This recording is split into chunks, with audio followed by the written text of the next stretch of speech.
49ஆம் சங்கீதத்தினுடைய 9ஆம் வசனம், அவர்கள் ஆத்தும மீட்பு மிகவும் அருமையாயிருக்கிறது, அது ஒருபோதும் முடியாது. ஆத்தும மீட்பு மிகவும் அருமையானது என்று வேதம் சொல்லுகிறது. ஆம், ஆத்துமாவை நாம் மீட்காவிட்டால், ஆத்துமாவை நாம் ஜாக்கிரதையாய் காத்துக்கொள்ளாவிட்டால், விபாகம் 4ஆம் அதிகாரத்திலே 10ஆம் வசனம் சொல்லுகிறது, உன்னுடைய ஆத்துமாவை ஜாக்கிரதையாய் காத்துக்கொள். ஆத்துமாவை காத்துக் கொள்ளுகிறதிலே ஜாக்கிரதையாயிரு. உடைய ஆத்துமாவை மீட்டெடுக்கிறதிலே அதற்காக பிரயாசப்படுங்கள்.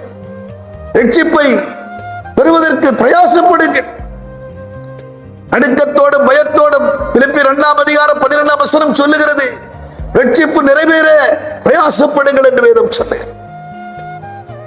ரட்சிப்பு மிக விலையேறப்பட்டதாயிருக்கிறது. ஆத்தும மீட்பு ரட்சிப்பை குறிக்கிறது. எபிரேயரின் புத்தகத்திலே 2ஆம் அதிகாரம் 4ஆம் வசனம், 2ஆம் அதிகாரம் 4ஆம் வசனம் சொல்லுகிறது,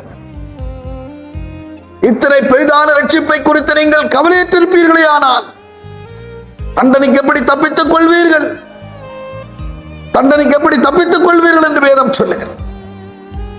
எனவே கடந்த நாளில் நாம் பார்த்தது போல, உலகத்தை எல்லாம் ஆதாயப்படுத்திக் கொண்டாலும் ஆத்மாவை நஷ்டப்படுத்தினால் உனக்கு அதனாலே பிரயோஜனம் ஒன்றுமில்லை. மகனே, மகளே, ஆத்ம மீட்பிற்காக பிரயாசப்படுங்கள்.